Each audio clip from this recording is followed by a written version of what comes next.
I'm a clinical exercise physiologist. Here's 10 pieces of exercise advice I'd give you if I wasn't afraid of hurting your feelings. Apologies in advance.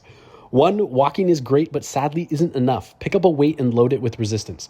2, toning is a nebulous concept with no objective definition. It also isn't a training adaptation. Therefore, no specific type or amount of dedicated exercise is going to make that happen.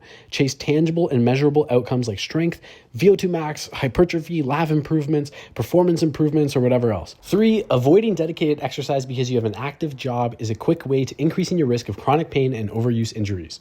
4, you probably have migraines because of genetic factors, you're dehydrated, hormonal changes, medications you're taking, or food triggers, not because your traps are too tight. 5, static stretching does less than you think.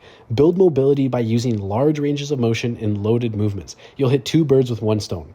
6, changing your body composition sustainably will probably take months to years of consistent muscle growth and habit development, along with changing your environment.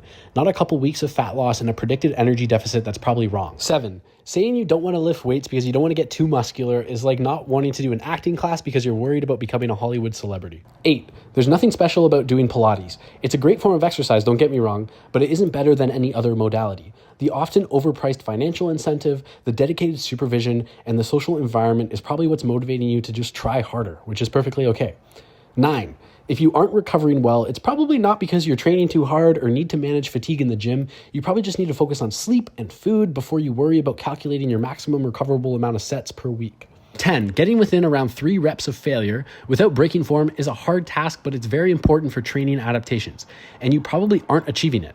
Most people who say they've reached failure could probably do 5 or more repetitions if there were $1 million in front of them or something more significant was on the line. So stop worrying about a specific rep target and pick a wide range that allows you to get within 3 reps of failure safely.